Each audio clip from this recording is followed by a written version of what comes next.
What's going on, everyone? I'm Jaren, and today we are talking about Bring Her Back. In this story, we follow a brother and sister who uncover a terrifying ritual at the secluded home of their new foster mother. This marks the ambitious sophomore efforts of Danny and Michael Philippa, also known as the Rocka Rocka brothers, who began their journey in filmmaking through their YouTube channel. And having said that, having talked about YouTubers turned filmmakers, I am still waiting any day now to see some kind of trailer, to see some kind of really big update for the feature-length debuts of Chris Stuckman and Markiplier. I mean, I'm pretty sure that they've been in production, especially for films like Shelby Oaks and Iron Lung for the past 3 years. The Philippa brothers had their first outing back in 2022 alongside A24 on a project called Talk to Me. And despite my criticisms, the more that I have watched this movie, the more I have recommended it and talked it over with a bunch of people, ended up becoming my favorite film of the year. The rumors immediately spread like wildfire, where a lot of talks were going around about a sequel that was in the works for Talk to Me, and the Philippa brothers were being labeled as the new voices in horror that everyone was so excited to see what they were going to do next.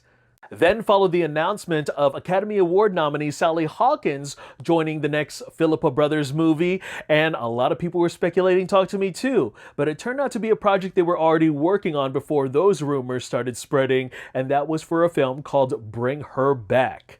And despite having read many other reviews and articles about this movie before seeing it for myself, I would have to speak honestly that this movie is going to fuck up your evening.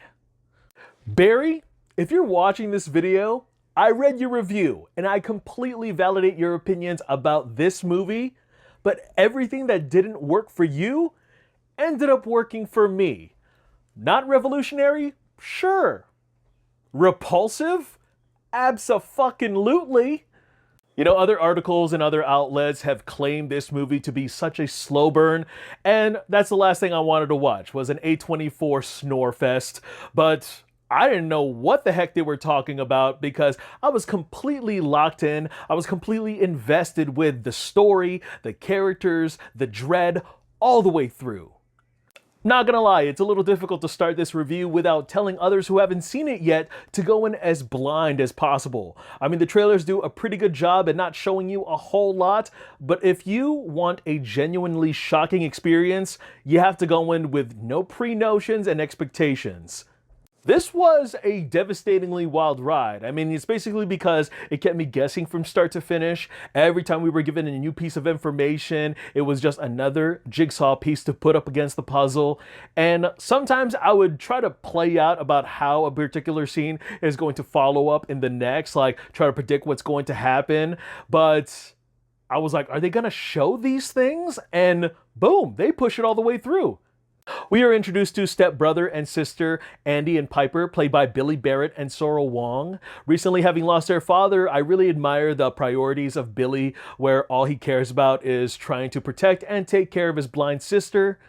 I genuinely value the relationship between step-siblings, especially when Wong's real-life condition really adds an authenticity to the on-screen bond she has with Barrett. And there's also this particular way that they communicate very distinctively, and I very much appreciate those little details, especially when the grief and trauma becomes a wedge between them. With the system standing in their way, they are forced to go live with their newly appointed guardian named Laura, played by Sally Hawkins, who appears too good to be true. And I think Hawkins has never been better. I think she offers an Oscar-worthy and multi-layered performance. The character Laura has her own grief that she has not unpacked, that she hasn't come to terms with yet, and it really leads to some nefarious actions with a much terrifying agenda. And as a mother, you really sympathize with her ultimate why, but just when you think her paternal instincts knows no bounds, she really takes it there. The cinematography was rather clever, especially with the VHS portions of imagery or the symbolisms of circle that are running throughout the film, whether that would be the paint around the house or even in the rainfall. And the sound design was also a spectacular component of this film, also contributing to some of the more haunting and grisly surprises. Be on the lookout for two particular scenes that take place in the kitchen because I was warned about it beforehand, but I was not prepared for that level of extremity. And I tell you, every nerve in my body, from my toes knuckling up to my jaw dropping, really locked me in. And if you thought that one possession scene in Talk to Me was bad, this is another level of stomach churning. Adding on to that, I would have to say that the practical effects, the prosthetics, and the makeup was very much on point, especially what they put Ollie, played by Jonah Wren Phillips, through with the eye contacts and the skin discoloration of rot.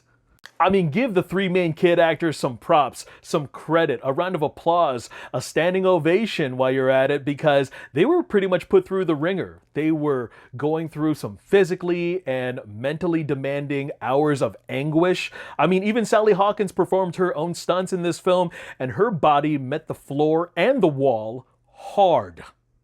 While I do think this is among one of the better horror films you're going to see this year, it is without warning that kids do get put into peril in this story. And I know it isn't the first horror film to really jeopardize the life of a child, or at least see some kind of on-screen violence that does involve a child, but it is also a hard recommendation, especially when they sort of don't water down the physical and psychological tone of child abuse, which is going to turn off a lot of viewers.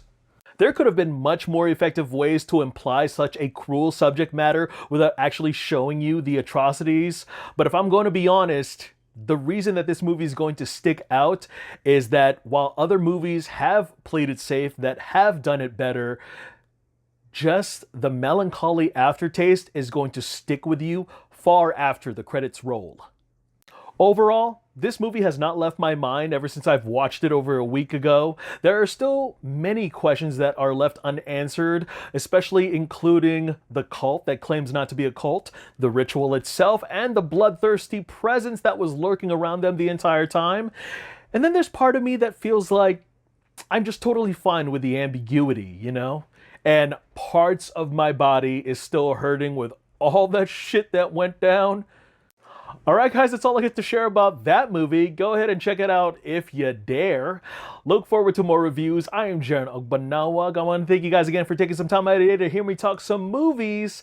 Take care of yourselves, and I'll see you guys at the theater.